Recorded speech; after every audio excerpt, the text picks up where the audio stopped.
Shalom, Bapak Ibu, saudara-saudara yang dikasihi Tuhan. Puji syukur dan senantiasa kita panjatkan kepada Tuhan Yang Maha Esa, karena pemeliharaannya tidak pernah berhenti. Dan kita senantiasa diberi kekuatan dan kesehatan. Pada saat ini kita berjumpa kembali dalam Sapaan Rohani GKJ Cakraningrat. Semoga Bapak Ibu dan saudara-saudara semuanya dalam keadaan sehat, dan senantiasa pemeliharaan Tuhan tidak pernah berhenti dengan berkat-berkat-Nya yang senantiasa mengalir. Kita akan bersama-sama belajar kembali mengerti akan kehendak Tuhan di dalam firman-firman-Nya. Untuk itu mari kita berdoa. Tuhan Allah, Bapa yang penuh kasih, puji syukur kepadamu ya Bapa atas segala apa yang sudah Tuhan berikan kepada kami, apa yang sudah Tuhan peliharakan kepada kami, sehingga kami senantiasa hidup dalam kecukupan Tuhan, dan kami dalam keadaan sehat semuanya. Pada saat ini kami hendak belajar mengerti akan kehendak-Mu, ya Tuhan, kiranya Roh Kudus senantiasa memimpin hidup kami, sehingga kami mengerti apa yang Engkau kehendaki di dalam kehidupan kami, dan kami dapat menjalankannya dalam setiap langkah kami. Hadirlah Tuhan dan senantiasa pimpin hidup kami. Haleluya, amin. Pada saat ini kita akan bersama-sama belajar tentang apa yang dikehendaki dalam hidup kami, yaitu tentang menjaga kepercayaan. Menjaga kepercayaan kita ini kan orang percaya. Bagaimana kita menjaga kepercayaan itu? Tuhan memberi kepercayaan kepada kita, baik kepercayaan berwujud anak-anak yang sudah Tuhan percayakan kepada kita untuk dididik, baik pekerjaan, baik karir, semua itu harus kita jaga. Kemudian yang menjadi pertanyaan, menjaga kepercayaan itu mudah apa susah?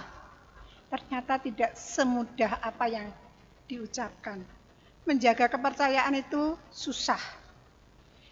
Dan kemudian ketika seseorang itu tidak lagi dapat dipercaya, maka ia akan kehilangan segalanya.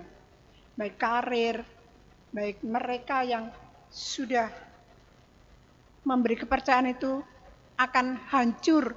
Kepercayaan itu tidak akan diberikan lagi kepada kita.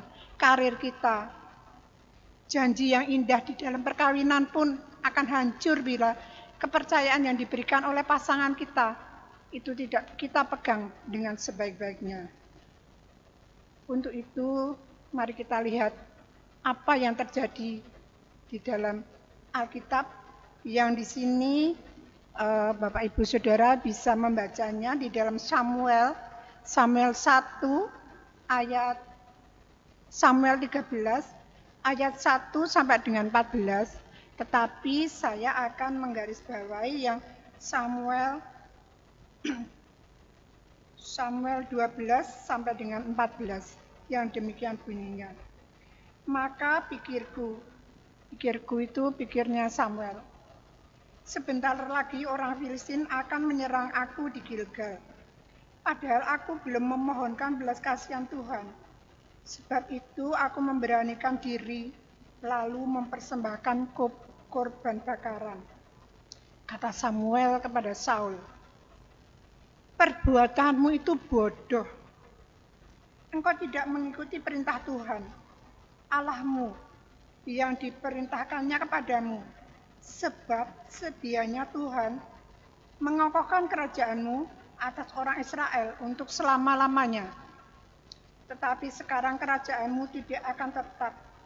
Tuhan telah memilih seseorang berkenan di hatinya, dan Tuhan telah menunjuk dia menjadi raja atas umat-Nya, karena engkau tidak mengikuti apa yang diperintahkan Tuhan kepadamu. Dalam hal ini kepercayaan Tuhan kepada Saul, yang tadinya Saul dipercaya Tuhan untuk memimpin bangsa Israel, dan Tuhan pun berjanji akan mengokohkan kerajaannya jika ia setia. Tapi sayang, Ia sudah berkhianat, dia menduakan Tuhan. Dia tidak sabar menunggu kedatangan Samuel. Dia tidak sabar menunggu janji Tuhan. Bahwa janji Tuhan itu pasti, ya dan amin. Tetapi Saul tidak sabar. Untuk itu dia berkhianat pada Tuhan. Samuel yang dinanti-nantikan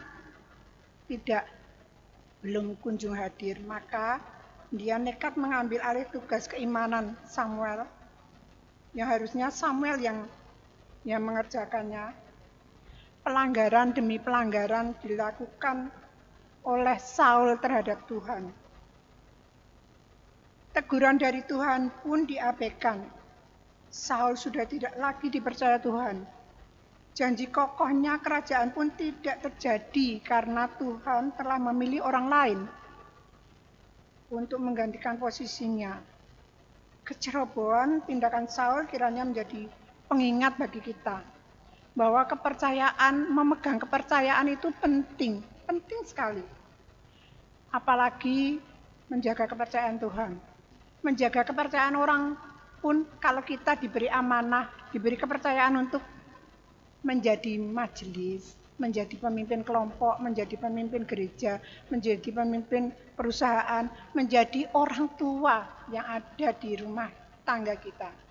Bagaimana kita menjaga kepercayaan Tuhan itu dengan mendidik anak-anak kita dengan sebaik-baiknya, sesuai dengan perintah Tuhan, sesuai dengan ajaran apa yang sudah diberikan Tuhan, teladan Tuhan kepada kita. Kita harus jaga mereka dengan sebaik-baiknya.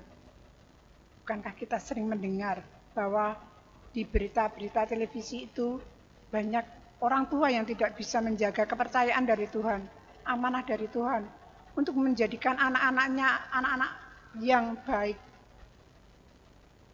Banyak sekali. Untuk itu, mari kita senantiasa menjaga kepercayaan Tuhan sebagai pemimpin kelompok, sebagai pemimpin perusahaan, sebagai guru. Bagaimana kita menjaga kepercayaan yang sudah diberikan orang lain itu kepada kita. Harus kita jaga sebaik-baiknya. Dan dalam hal ini menjaga kepercayaan dari Tuhan itu tidak mudah.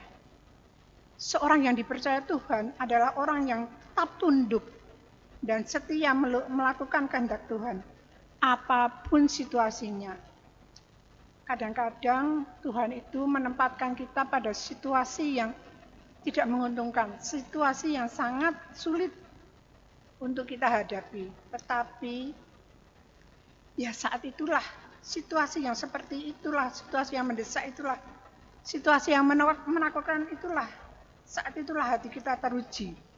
Bagaimana? Apakah kita akan tetap konsisten dan setia berjalan dalam kehendak Tuhan?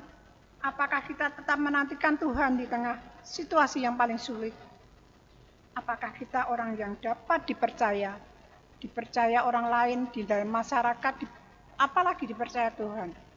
Kalau kita diberi kepercayaan yang sekecil harta benda, misal harta benda yang mungkin saat ini kita tidak berlebihan harta benda, tetapi dapat kita jaga dengan sebaik-baiknya, tidak kita hambur-hamburkan untuk hal-hal yang tidak perlu, tentu Tuhan akan memberikan kepercayaan yang lebih besar lagi. Bukan hanya kecil, tetapi Tuhan akan menjadikan kita manusia yang menjadi saluran berkat-Nya untuk orang lain. Tuhan Yesus memberkati.